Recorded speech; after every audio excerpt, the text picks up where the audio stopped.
Assalamualaikum warahmatullahi wabarakatuh. Eh, Kami dari kelompok satu ingin mempresentasikan mengenai kegiatan Pendaftaran keuangan bank. Saya Joshua Kanuan Rahel Azlia dan Muhammad Fitra Faizal Sahab. Sel-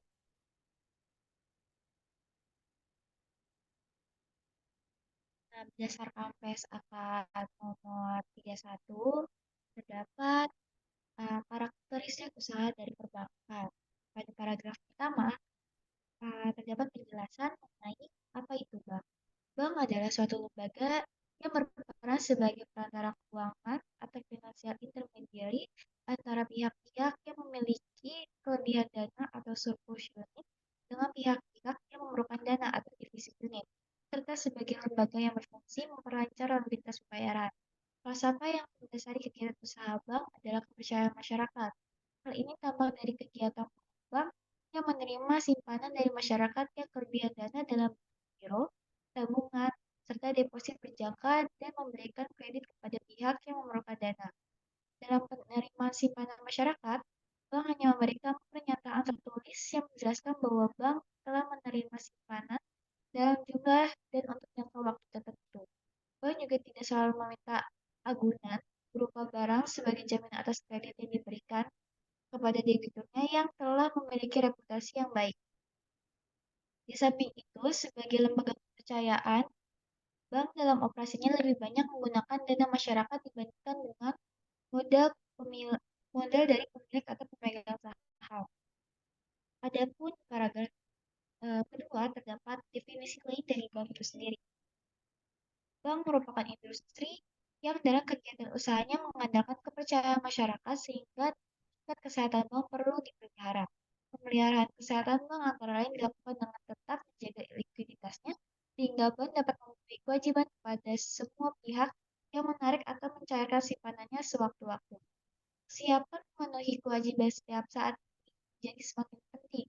Artinya, mengingat peranan bank sebagai lembaga yang berfungsi memperlancar lalu lintas pembayaran. Di samping faktor likuiditas, keberhasilan usaha bank juga ditentukan oleh kesanggupan para pengelola dalam menjaga rahasia keuangan nasabah yang dipercayakan kepadanya serta keamanan atas uang atau aset lainnya yang dititipkan kepada bank. Next, Cel.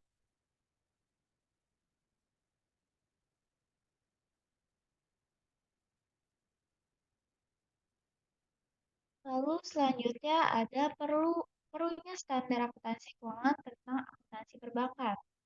Eh, Dalam hal ini terdapat pokok-pokok pengaturan SEOJK nomor 34 garis miring SEOJK titik 03 garis miring 2021 mengenai buku panduan akuntansi perbankan bagi bank umum konvensional BPAK. Selain itu, di PSAK nomor 31 juga dijelaskan bahwa memperhatikan karakteristik dalam pengembangan usaha bank setelah adanya kebijaksanaan deregulasi dan agar pihak-pihak yang berkepentingan dapat mengikuti perkembangan usaha bank. Diperlukan informasi keuangan bank yang dapat memberikan gambaran mengenai keadaan bank secara wajar. Itu diperlukan suatu standar akuntansi keuangan yang khusus berlaku bagi perbankan. Selanjutnya, ada prinsip-prinsip yang diatur dalam standar akuntansi keuangan bersifat umum dan belum mengatur praktek-praktek akuntansi bagi industri khusus termasuk perbankan. Oleh karena itu, dalam praktek terdapat berbagai variasi dalam perlakuan akuntansi dan penyajian laporan keuangan suatu bank, sehingga daya banding laporan keuangan suatu bank dengan bank yang lain sering tidak tepat. Dalam rangka terciptanya keseragaman dalam perlakuan akuntansi dan penyajian laporan keuangan bank, perlu disusun standar akuntansi keuangan tentang akuntansi perbankan. Next, Cel. Lalu selanjutnya, terdapat ruang lingkup dari penerapan akuntansi perbankan itu sendiri. Hal ini disusun dan diberlakukan bagi perbankan Indonesia sebagai ruang lingkup, Cel. Ya, ya. Disusun dan diberlakukan bagi perbankan Indonesia termasuk bank berkreditan rakyat dan lembaga atau badan lain yang menjalankan satu atau lebih kegiatan perbankan. Bagi lembaga atau perusahaan lain yang melakukan sebagian kegiatan perbankan, maka perlakuan akuntansi atas kegiatan tersebut mengacu pada penelitian itu. Next. Adapun persamaan dasar akuntansi dari perbankan. Jadi dalam memahami proses akuntansi, ada baiknya untuk memahami persamaan dasar dari akuntansi itu sendiri. Persamaan dasar akuntansi dibangun pemahaman antara hak dan kewajiban. Hak itu sendiri merupakan kekayaan atau aktiva atau bisa dibilang juga aset. Ini ada karena telah timbulnya kewajiban. Konsep akuntansi menghendaki keseimbangan antara hak dan kewajiban. Oleh karena itu, setiap pertambahan kewajiban bank harus diikuti peningkatan hak atau aset. Secara umum, persamaannya itu adalah hak sama dengan kewajiban, aktiva itu sama dengan pasifan. Nah, kewajiban bank itu terdiri dari kewajiban terhadap pihak eksternal dan kewajiban terhadap pihak internal. Kewajiban kepada pihak eksternal ini adalah kewajiban pada kreditor atau pemberi dana atau deposan. Sedangkan kewajiban terhadap internal adalah kewajiban kepada pemilik modal. Dengan demikian, persamaan itu dapat diperluas menjadi aktiva sama dengan hutang ditambah dengan modal. Bila bank melakukan aktivitas, akan memperoleh pendapatan dan mengeluarkan biaya. Selisih pendapatan dengan biaya merupakan laba bank. Laba bank merupakan komponen dari modal bank. Untuk itu, persamaannya menjadi aktiva sama dengan hutang ditambah modal ditambah pendapatan dikurang biaya. Atau bisa juga aktiva sama dengan hutang ditambah modal ditambah pendapatan. Dengan persamaan dan menggambarkan itu, maka dapat disimpulkan bahwa setiap pertambahan aktiva akan didebit dan pengurangan aktiva akan dikredit. Setiap pertambahan biaya akan didebit, setiap pengurangan biaya akan dikredit. Setiap peningkatan hutang akan dikredit dan setiap pengurangan atau pelunasan hutang akan didebit. Setiap pertambahan modal akan dikredit dan penurunan modal akan didebit. Dan terakhir, setiap pertambahan pendapatan akan dikredit dan setiap penurunan pendapatan akan didebit. Next. Nah, berikut ini ada ilustrasinya. Yang pertama, dia Kirana mendirikan bank dengan nama Bank Kirana. Dia menanamkan modalnya sebesar 100 miliar yang disetorkan secara tunai ke Bank Kirana. Untuk memperlancar operasi bank, Bank Kirana membeli kendaraan seharga 400 juta secara tunai. Jika di sini diketahui diterima tunai untuk membayar rekening tabungan atas nama David Daus sebesar 100 juta. Yang keempat diterima tunai sebesar 500 juta untuk membayar rekening deposit berjangka atas nama Ratna Safitri. Yang kelima diberikan kredit kepada Desi Chandra sebesar 1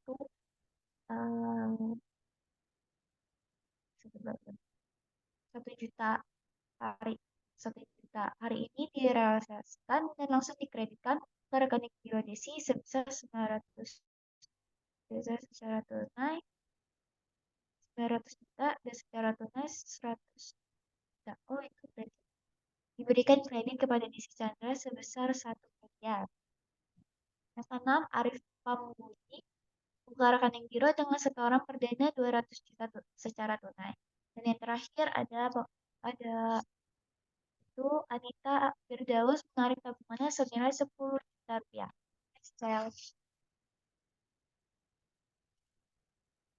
Kalau kita perhatikan seperti pada penyelesaian persamaan akuntansi tampak bahwa jumlah laporan pada sisi aktiva sama dengan total pada sisi pasifanya. Hal ini terjadi sebab setiap melakukan pendebitan rekening pasti harus mengkredit rekening yang lain. Misalnya menerima uang tunai 100 juta tadi, 100 juta tadi otomatis akan mendebit rekening kas. Penerimaan tunai tersebut untuk membuka rekening tabungan dengan demikian bank akan mengkredit rekening tabungan. Nah, untuk lebih jelasnya, di sini ada mutasi rekening tersebut terdapat pada tabel berikutnya. Karena kan laporan bank ya. Yang di nomor 2 itu Bank Kirana membeli kendaraan, berarti kasnya di kredit 400 juta, di debit mobil sebesar 400 juta. Terus nomor 3 diterima tunai untuk membuka rekening, berarti di dalam bank ini ada pemasukan lagi sebesar 100 juta rupiah.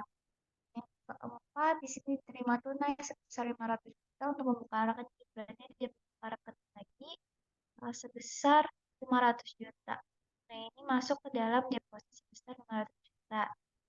Lalu nomor 5, diberikan kredit kepada Chandra sebesar 1 miliar. Berarti karena memberikan kredit, maka kas akan berkurang, kas akan bertambah, kredit yang diberikan akan didebit.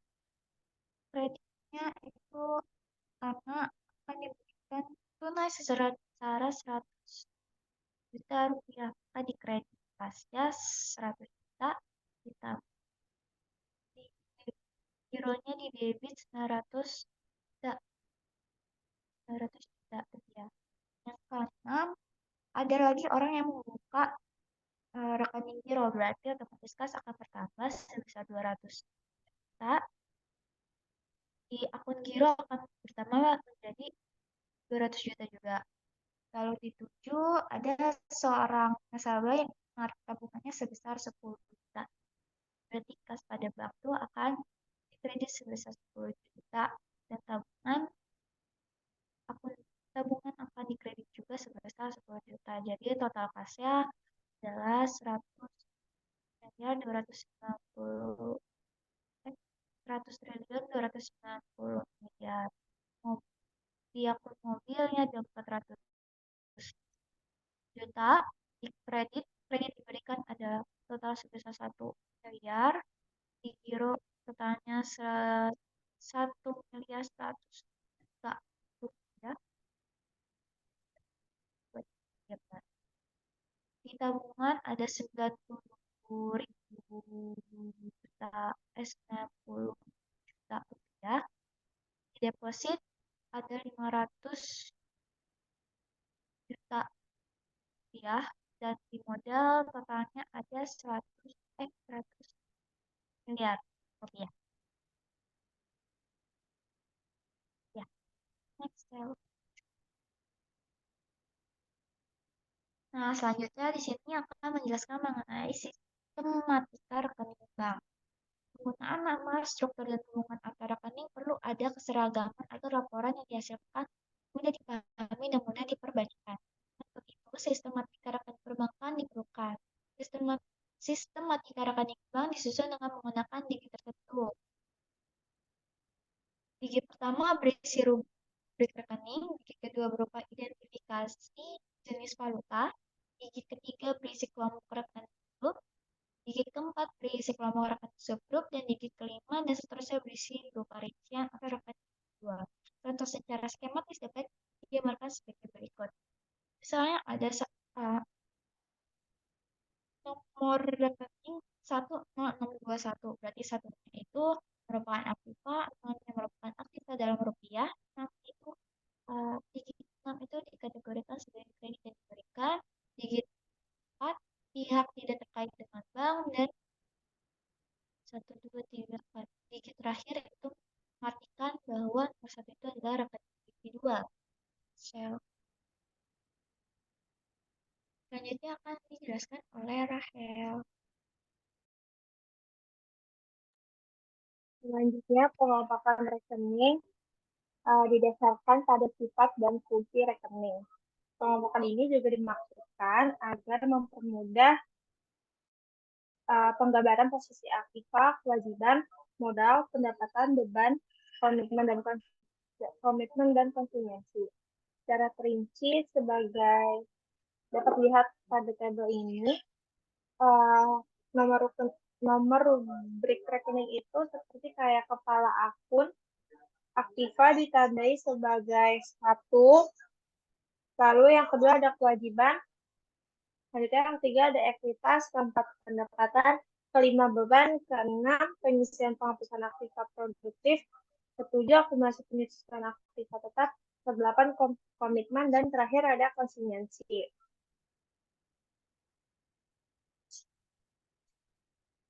Lalu di sini ada sistematika rekening untuk akun satu, yaitu akun-akun aktiva yang terdiri dari kas, giro pada Bank Indonesia, giro pada bank lain-lain, lalu ada penempatan bank aktiva, penempatan pada bank lain, surat-surat berharga, kredit yang diberikan, pihak yang terkait dengan bank, pihak yang tidak terkait dengan bank, penyertaan, pendapatan yang masih akan diterima, aktiva lain-lain, biaya dibayar muka, aktiva tetap, aktiva sewa guna usaha, uang muka pajak, rekening antara aktiva, rekening perhitungan antar kantor debit, dan aktiva lainnya. Lalu untuk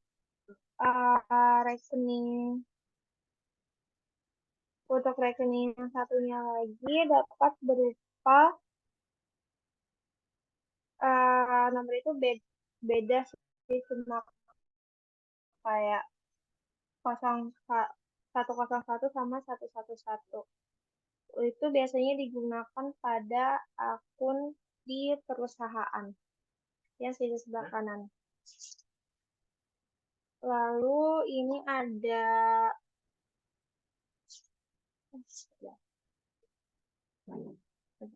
jadi di sini itu yang bagian 10 itu untuk aktiva valuta rupiah. Rekening ini digunakan untuk menampung seluruh uang kertas dan uang logam rupiah maupun valuta asing yang masih berlaku sebagai alat pembayaran. Masuk di dalamnya adalah mata uang rupiah yang ditarik dari peredaran dan masih dalam tenggang untuk penukaran ke Bank Indonesia. Lalu ada 102 giro pada Bank Indonesia. Rekening ini digunakan untuk menampung transaksi penarikan dan penyetoran dana rupiah pada Bank Indonesia. 103 rekening ini digunakan untuk menampung semua transaksi penarikan dan penyetoran dana baik dalam rupiah maupun falas pada bank-bank lain selain rekening giro. 104 digunakan untuk menampung penanaman dana pada bank lain baik dalam negeri maupun luar negeri dalam bentuk interbank, call money, tabungan, deposito berjangka, dan lain-lainnya sejenis. Lalu 105 atau 1115 ini digunakan untuk menampung semua surat pengakuan hutang, wesel, saham, obligasi, sekuritas kredit, atau setiap derivatif dari sekuritas atau kepentingan lain suatu kewajiban dari penerbit. Lalu 106 itu rekeningnya digunakan untuk menampung semua persediaan uang atau tagihan yang dapat dipersamakan dengan itu berdasarkan persetujuan atau kesepakatan pinjam meminjam antar bank dengan pihak lain yang mewajibkan pihak peminjam untuk melunasi hutangnya setelah jangka waktu tertentu dengan jumlah bunga yang ditentukan. Lalu 1061 pihak-pihak terkait dengan bank, contohnya seperti pemegang saham yang memiliki saham di atas 10% atau lebih, lalu ada anggota Dewan Komisaris, anggota direksi, keluarga pada pihak 1, 2, dan 3, pejabat bank, dan perusahaan-perusahaan yang di dalamnya yang terdapat kepentingan dari pihak-pihak yang kepemilikannya 25% atau lebih. Lalu ada 104, pihak lain yang di pihak terkait itu adalah pihak lain yang di luar pihak terkait. Lalu 107 ada penyertaan digunakan untuk menampung semua penanaman dana bank dalam bentuk saham perusahaan lain untuk tujuan investasi jangka panjang. Lalu ada 108 pendapatan yang masih akan diterima digunakan untuk menampung semua pendapatan atau penghasilan bank dari bunga provisi dan komisi. Lalu 109 ada aktiva lain-lain itu digunakan untuk menampung semua pos yang dimasukkan untuk menampung aktivitas yang tidak dapat digunakan pada pos-pos tersebut di atas dan tidak cukup material disajikan dalam pos sendiri, misalnya seperti kayak emas batangan, komparatif koin, atau warkop yang masih harus ditagih dan biaya yang dilakukan. Lalu ada 1091 biaya dibayar di muka digunakan untuk menampung semua beban atau biaya bank, baik dari bunga, provisi, dan komisi. Lalu ada 1092 digunakan untuk menampung semua aktivitas tetap yang dimiliki oleh bank. 1093 aktiva sewa guna usaha digunakan untuk menampung semua semua aktiva tetap yang diperoleh dari sewa guna usaha dengan hak opsi yang perlu dicatat sebagai aktiva tetap dan kewajiban pada awal masa sewa guna usaha. 1094 uang muka pajak digunakan untuk menampung semua uang muka pajak yang dimaksudnya adalah pajak penghasilan badan yang dibayar di muka. Lalu ada rekening antara aktiva digunakan untuk menampung semua transaksi yang karena sesuatu hal belum dapat dibuka secara efektif dalam rekening aktiva yang bersangkutan. 1098 rekening perhitungan antara kantor debit digunakan untuk menampung semua transaksi antar kantor debit yang secara keseluruhan akan bersaldo nihil setelah dieliminasi dengan rekening perhitungan antar kantor kredit. Dan yang terakhir ada 1099 digunakan untuk menampung pos aktif-aktif yang tidak dapat dibawakan ke dalam pos-pos tersebut dan tidak cukup material disebutkan dalam pos sendiri. Next ada subrekening nomor 2 yaitu terkait kebijakan.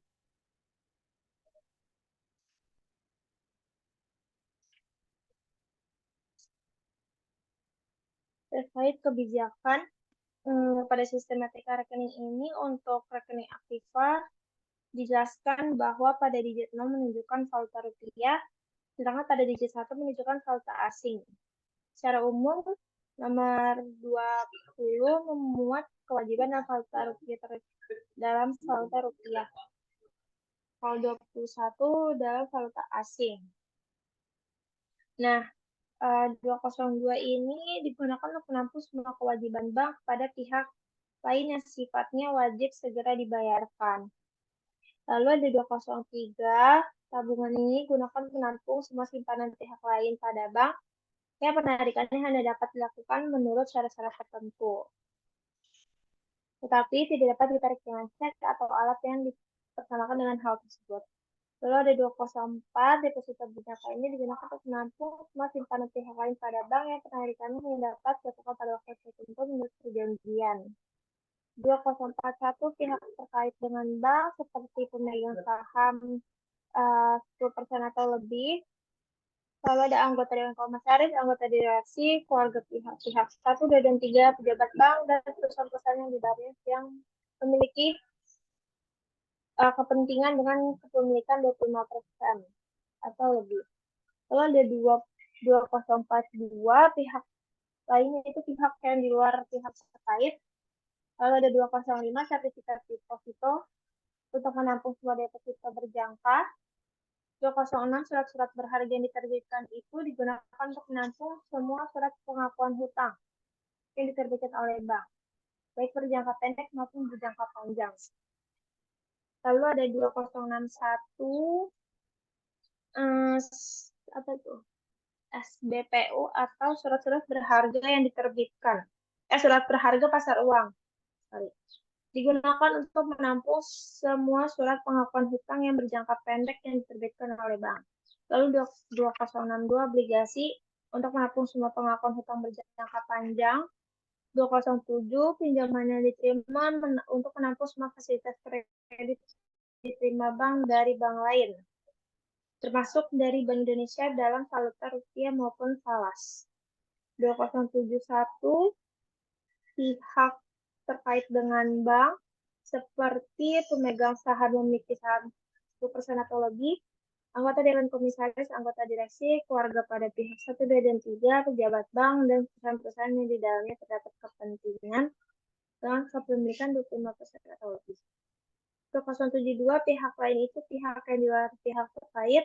208 beban yang masih harus dibayar digunakan untuk menampung semua beban yang masih harus dibayar. Lalu ada kewajiban lain-lain menampung saldo rekening pasiswa lainnya yang tidak dapat dimasukkan atau digolongkan. Lalu 2,91 kewajiban sewa guna usaha digunakan untuk menampung semua kewajiban yang timbul dari sewa guna usaha dengan hak opsi yang perlu dicatat sebagai kewajiban. 2,92 utang pajak digunakan untuk menampung semua beban pajak yang masih harus diselesaikan di masa yang akan datang. 2093 pinjaman subordinasi digunakan untuk menampung semua pinjaman yang diperoleh berdasarkan suatu perjanjian antara bank dengan pihak lain.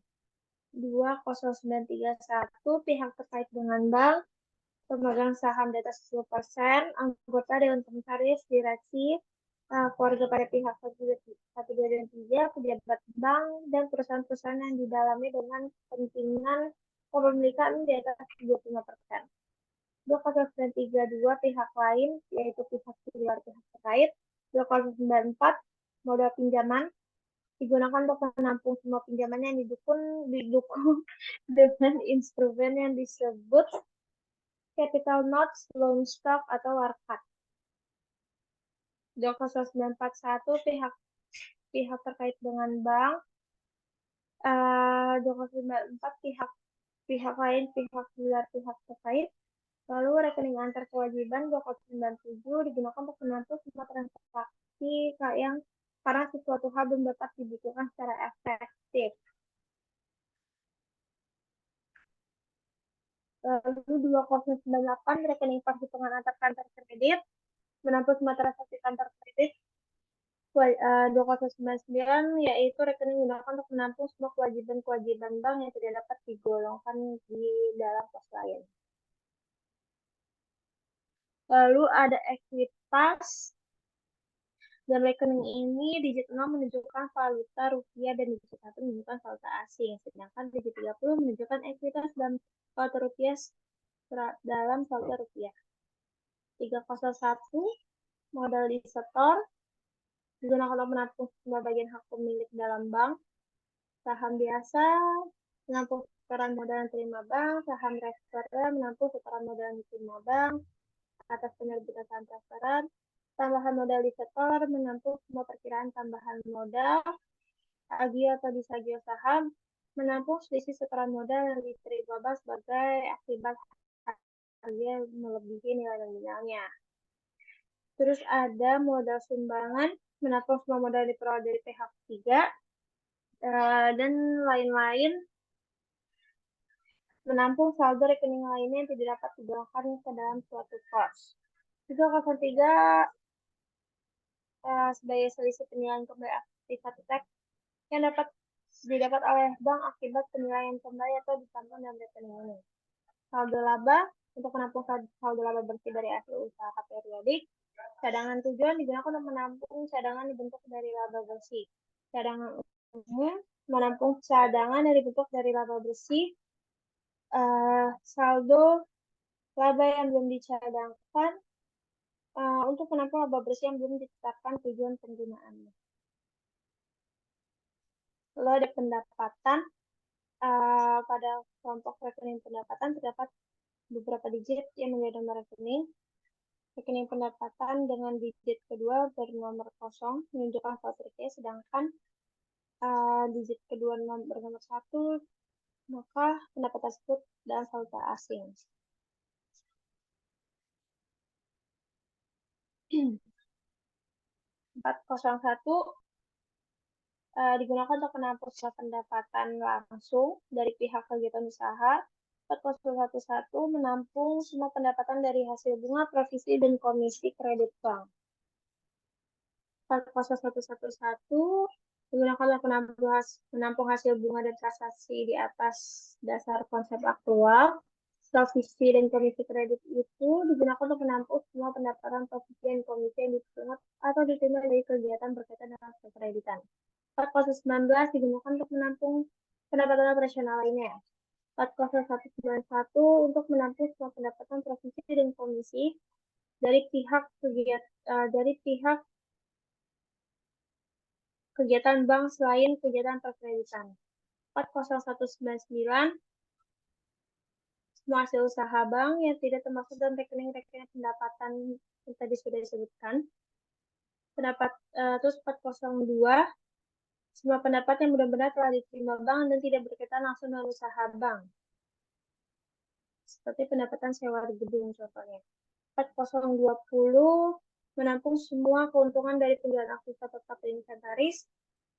4029 pendapatan lainnya yang selainnya masuk ke dalam kategori pendapatan yang tadi sudah disebutkan.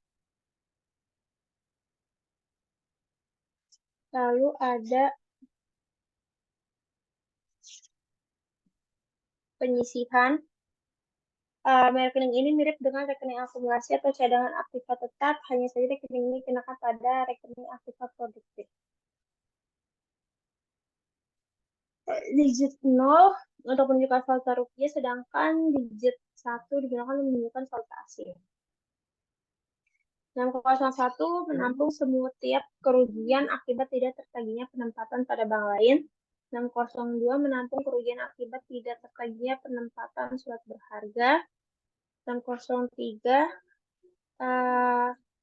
berisi penyisian atas kerugian timbul akibat tidak tertagihnya kredit yang telah diberikan. Dan 604 untuk menampung setiap penyisian akibat tidak tertagihnya tagihan karena penyertaan bank.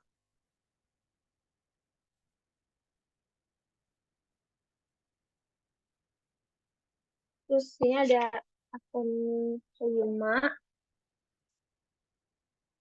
Pembukaan rekening ini juga rekening yang berdigit kedua dengan nomor 6 menunjukkan KTP, sedangkan digit nomor 1 itu valuta asing. 501 beban operasional. Semua beban yang dikeluarkan dalam rangka kegiatan operasional. 5011 beban bunga. Disebut biaya bunga juga, menampung semua biaya bunga. 5012 menampung setiap komisi dan provisi. 5019 menampung semua beban operasional bank yang tidak digolongkan dalam rekening operasional. Lalu 50191 digunakan menampung profit dan komisi yang dikeluarkan bank selain komisi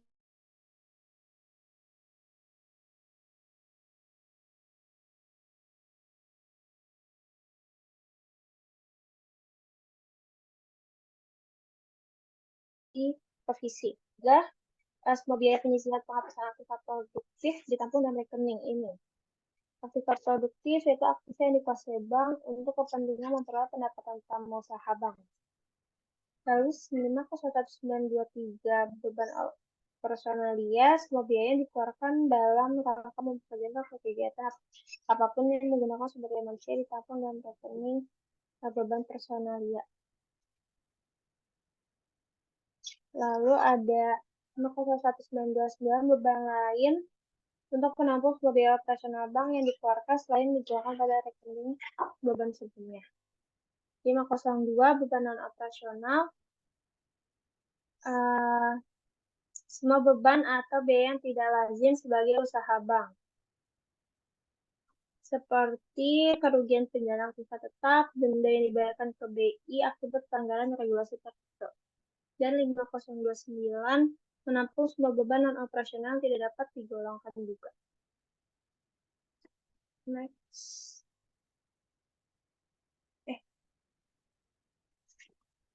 Aku sampai slide berapa ya?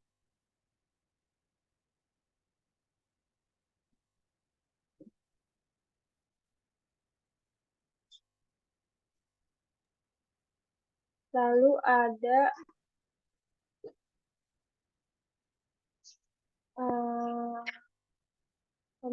komitmen. Kelompok rekening ini dimulai dari digit 7.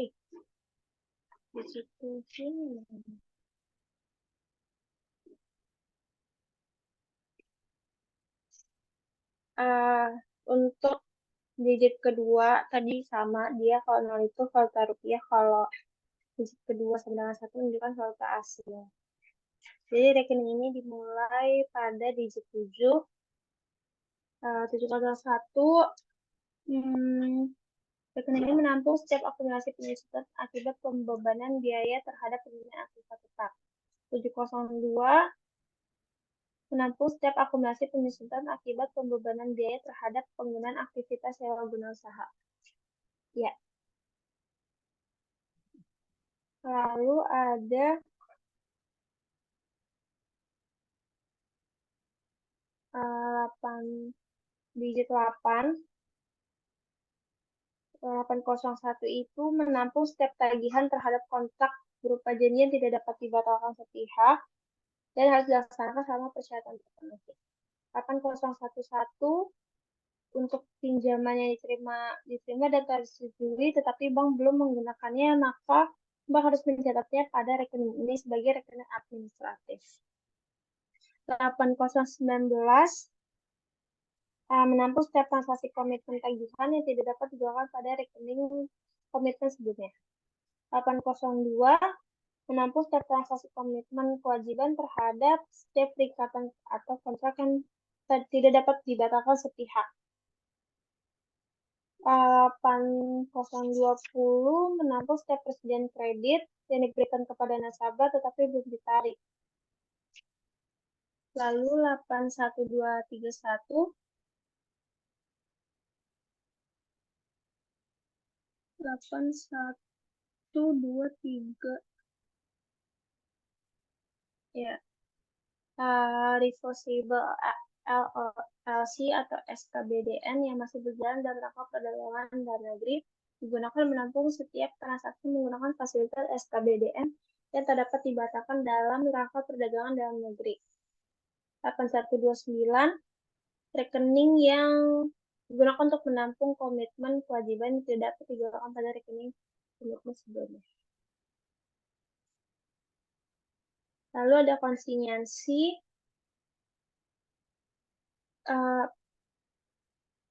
tagihan konsinyasi WPS dan 01 digunakan untuk menampung setiap tagihan yang timbul akibat terjadi atau tidak terjadi satu atau lebih peristiwa di masa akan datang. 9011 garansi dari bank lain digunakan untuk menampung semua garansi yang diterima dari bank lain. Garansi ini akan menimbulkan penerimaan bila kemudian hari terjadi prestasi oleh pihak yang memberikan garansi.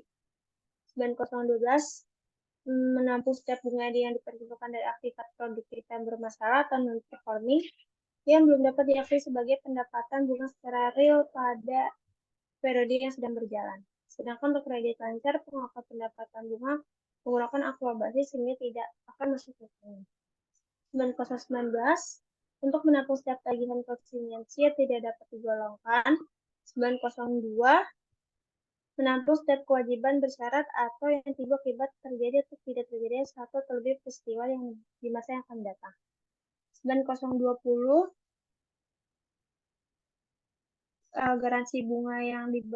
garansi bank yang diberikan untuk menampung semua garansi yang diberikan bank dan akan menimbulkan kewajiban pembayaran bila pihak yang dijamin melakukan manifestasi atau cedera janji. 90211 bank garansi menampung garansi yang diberikan bank kepada nasabahnya. Lalu ada 90212 akseptasi surat berharga digunakan untuk menampung semua akseptasi atau kesanggupan membayar surat berharga yang dilakukan oleh bank.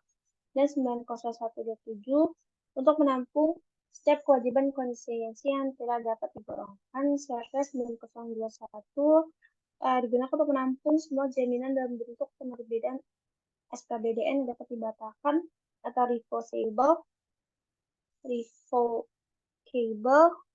dalam rangka perdagangan dalam negeri dan untuk ekspor digunakan LC dan bervaluta asing.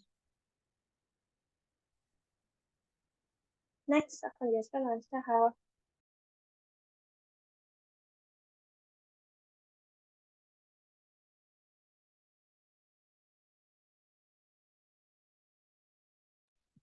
Sahal.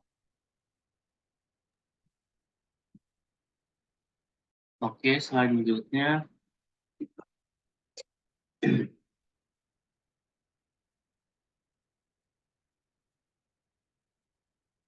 selanjutnya kita masuk ke laporan keuangan bank.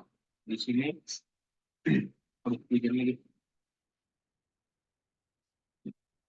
laporan keuangan bank harus disajikan dalam mata uang rupiah. Di sini dalam hal eh, bank memiliki aktiva, kewajiban, dan komitmen serta kontingensi dalam valuta asing.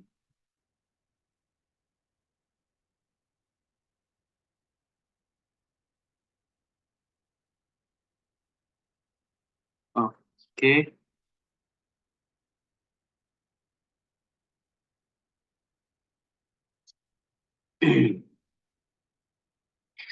Eh, laporan keuangan di sini harus dijabarkan ke dalam mata uang rupiah dengan menggunakan kurs tengah yang berlaku pada tanggal laporan. Untuk modal yang di-store dalam valuta asing dijabarkan dengan menggunakan kurs konversi Bank Indonesia pada saat modal tersebut di-store atau historical rate.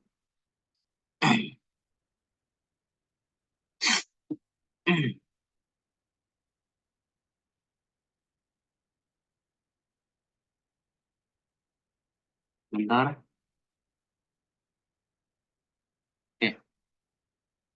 Nah, laporan keuangan bulanan di sini disampaikan kepada Bank Indonesia atau BI dan merupakan laporan keuangan individu, cabang, dan pusat. Kemudian ada laporan keuangan triwulan dan laporan keuangan tahunan atau audit. Nah, laporan bulanan bank umum yang disampaikan oleh bank kepada BI ini untuk posisi bulan Januari sampai dengan Desember akan diumumkan pada homepage Bank Indonesia. Format yang digunakan untuk laporan keuangan publikasi bulanan tersebut sesuai format pada laporan keuangan bulanan di bawah.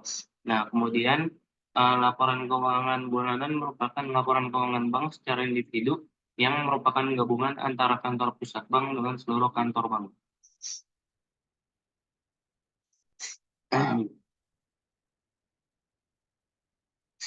Nah, untuk laporan keuangan triwulan di sini posisi akhir Maret dan September ada beberapa pedoman umum. Yang pertama, laporan keuangan triwulan ini yang disajikan ini terdiri dari laporan keuangan bank secara individu dan laporan keuangan bank secara konsolidasi dengan anak perusahaan.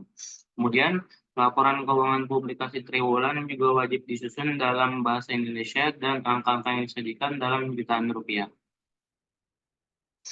Dan format laporan keuangan triwulan ini merupakan standar minimal yang wajib dipenuhi apabila terdapat pos-pos yang jumlahnya material dan tidak terdapat dalam format tersebut. Nah, bank juga dapat menyajikan pos tersebut secara tersendiri, namun apabila pos yang dimaksud jumlahnya tidak material dapat digabungkan dengan pos lain yang sejenis. Nah, pos-pos yang memiliki saldo nihil dalam format laporan keuangan publikasi triwulan yang diumumkan di surat kabar itu tetap harus dicantumkan dengan memberi garis pendek atau strip pada pos yang bersangkutan. Kemudian, penyajian laporan keuangan triwulan ini wajib disajikan sekurang-kurangnya dalam bentuk perbandingan dengan laporan pada periode yang sama tahun sebelumnya. Dan posisi pembanding hendaklah disajikan sesuai format yang sama dengan posisi laku triwulan yang diumumkan. Terus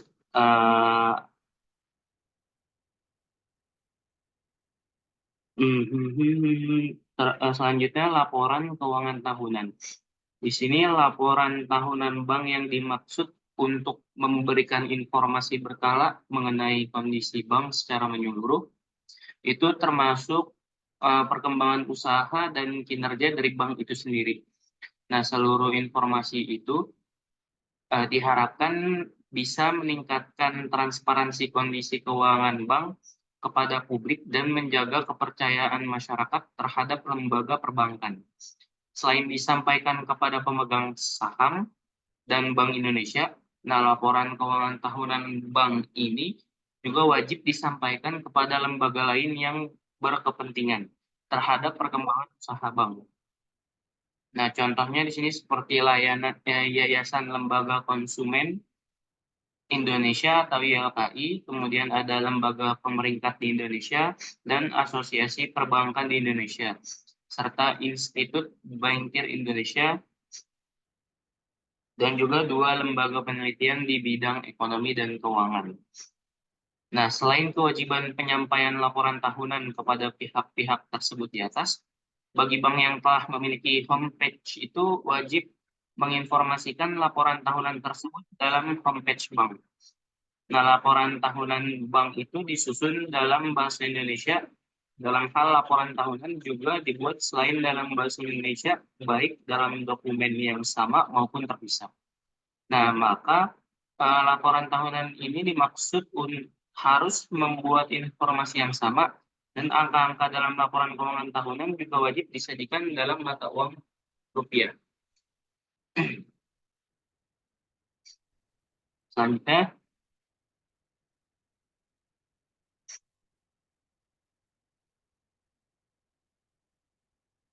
oh ya, ada cangkupan dari laporan keuangan tahunan di sini. Laporan keuangan tahunan sekurang-kurangnya itu berisi yang pertama ada informasi umum yang terdiri dari kepengurusan, meliputi susunan Dewan Komisaris, direksi dan pejabat eksekutif, beserta jabatan dan ringkasan riwayat hidupnya. Rincian kepemilikan saham berupa nama pemilik dan besaran kepemilikannya.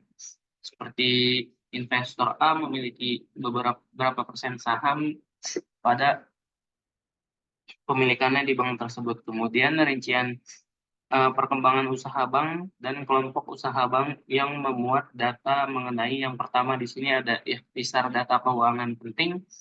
Itu paling minim mencangkup pendapatan bunga bersih, laba operasi, laba sebelum pajak, laba bersih, dan laba per saham.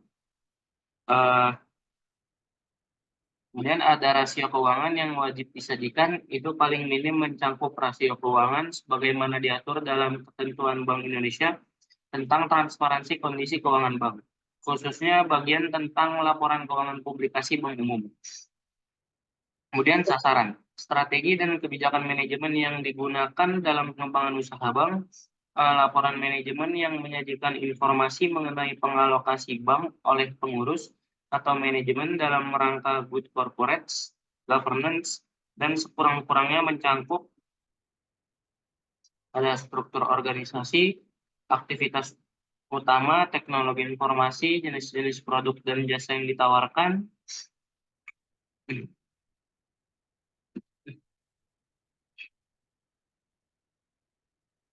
tingkat suku bunga, perkembangan perekonomian, dan target pasar.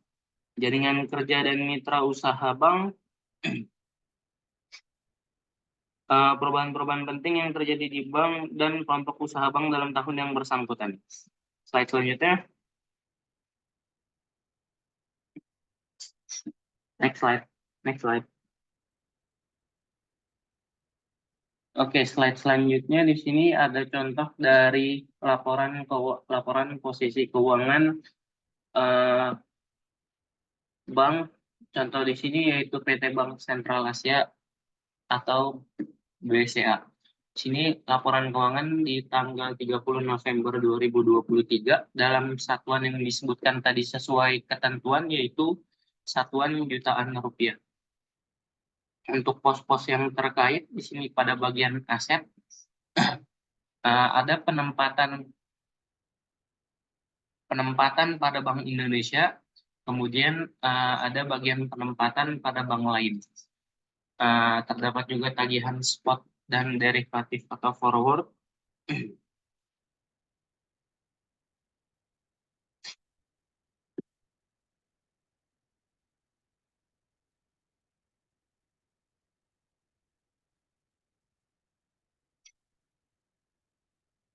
Kemudian ada derivatif atau forward, ada surat berharga yang dimiliki, surat berharga yang dijual dengan promise dibeli kembali atau repo, tagihan atas surat berharga yang dibeli dengan promise dijual kembali atau reverse repo, dan tagihan akseptasi. Bisa ada pembiayaan syariah, apalagi di sini aset tetap akumulatif utang produktif. Oke, sudah. Kemudian slide selanjutnya.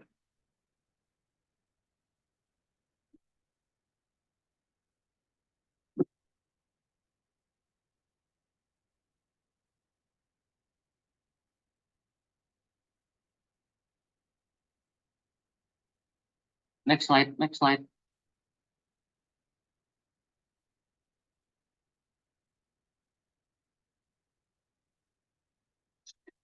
Untuk bagian liability dan equity di sini ada giro dalam satuan jutaan rupiah juga. Kemudian tentu saja ada tabungan dan deposito serta uang elektronik. Terdapat juga liability kepada Bank Indonesia dan kepada bank lain serta spot dan derivatif or forward. Kemudian pembedanya juga ada pinjaman atau pembiayaan yang diterima, sektor jaminan, terus untuk bagian equity di sini ada modal di sini ada agio, disagio, dana setoran modal dan yang lainnya, dan dividen yang dibayarkan.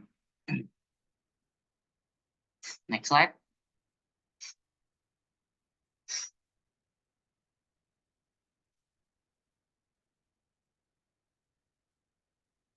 Oke, untuk di sini ada contoh dari laporan laba rugi dan penghasilan komprehensif lain periode yang pada 30 November 2023 dalam satuan jutaan rupiah. Untuk di sini ada pendapatan bunga dan beban bunga.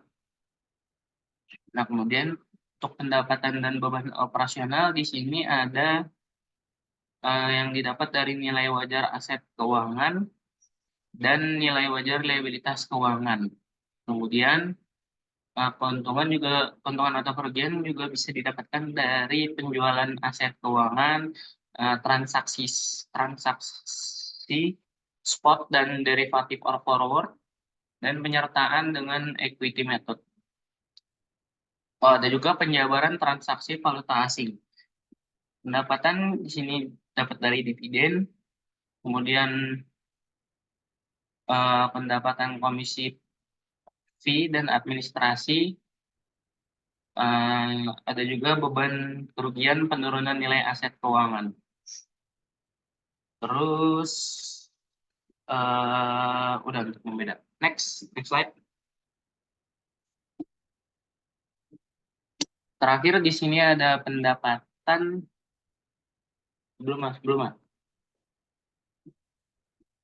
Oke, terakhir di sini ada pendapatan dan beban non operasional.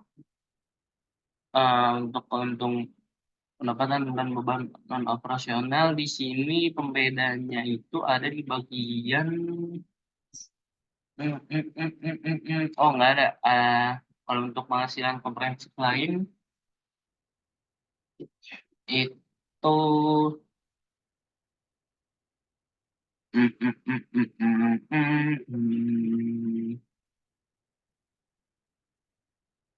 ada keuntungan dari perubahan nilai wajar aset keuangan atau instrumen utang yang diukur pada nilai wajar melalui penghasilan komprehensif lain.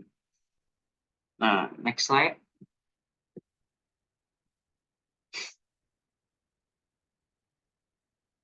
Oke. Di sini ada laporan keuangan tahunan di mana informasi umum di sini pengurus, pemilikan saham, perkembangan usaha, sasaran, strategi, dan kebijakan manajemen, serta laporan manajemen. Untuk laporan keuangan tahunan ini, laporan keuangan terdiri dari laporan keuangan bank atau neraca, perubahan ekuitas, arus kas, dan catatan laporan keuangan. Nah, laporan keuangan konsolidasi, laporan keuangan perusahaan induk di bidang keuangan atau audit, laporan keuangan induk atau audited. Dan untuk opini AP, aspek transparansi yang terkait dengan kelompok usaha dan aspek transparansi sesuai PSAK dan laporan keuangan publikasi triwulan. Nah, untuk laporan keuangan untuk memenuhi kepentingan berbagai pihak, laporan keuangan bank harus disusun berdasarkan SAK dan eh, penerapan prinsip akuntansi terhadap pos tertentu yang menyimpang dari SAK, dan pernyataan ini dapat dilaksanakan jika hal tersebut tidak menimbulkan pengaruh yang material terhadap kelayakan pelaporan keuangan bank tersebut. Nah, sebaliknya, apabila terdapat fakta atau pos tertentu yang belum diatur dalam SAK dan pernyataan ini eh, tetapi jumlahnya material, perlakuannya didasarkan pada praktek akuntansi yang lazim dan disajikan dalam suatu pos tersendiri.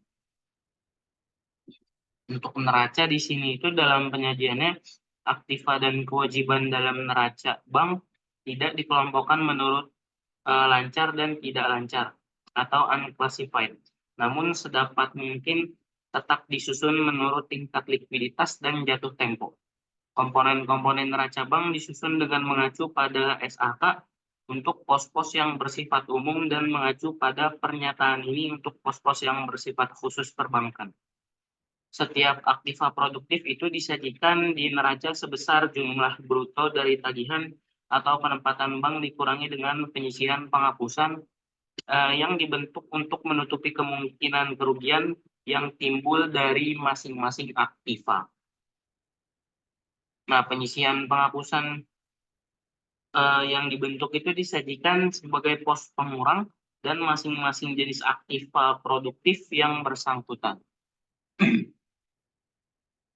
Untuk laporan keuangan laba rugi di sini wajib disusun agar dapat memberikan gambaran mengenai hasil usaha bank dalam suatu periode tertentu. Itu disusun dalam bentuk berjenjang atau multiple step yang menggambarkan pendapatan atau beban yang berasal dari kegiatan utama bank dan kegiatan lainnya. Untuk laporan arus kas itu sesuai dengan pernyataan standar akuntansi keuangan tentang laporan arus kas harus disusun berdasarkan konsep kas atau cash concept selama periode laporan. Laporan ini juga harus menunjukkan semua aspek penting dari kegiatan bank tanpa memandang apakah transaksi tersebut berpengaruh langsung pada kas. Sistematika penyajian laporan ini disusun berdasarkan urutan tingkat kemungkinan pengaruhnya terhadap perubahan posisi keuangan dan hasil usaha bank.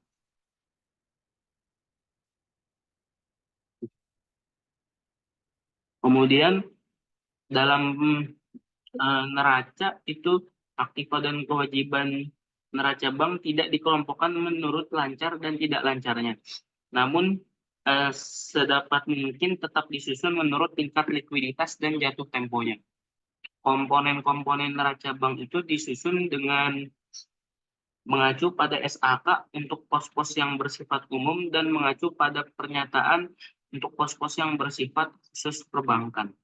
Setiap aktiva produktif ini disajikan di neraca sebesar jumlah bruto dari tagihan atau penempatan bank dikurangi dengan penyisihan penghapusan yang dibentuk untuk menutup kemungkinan kerugian yang timbul dari masing-masing aktiva produktif.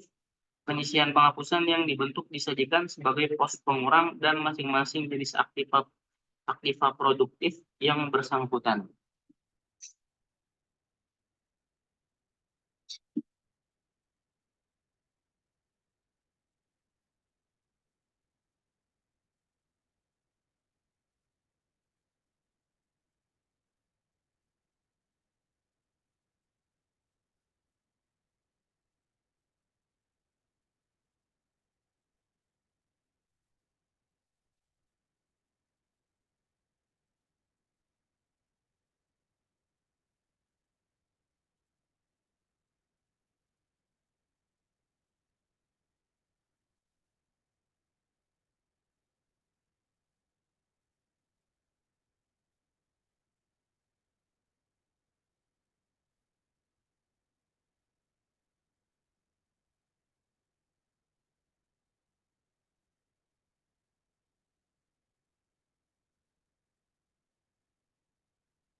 pembicaranya.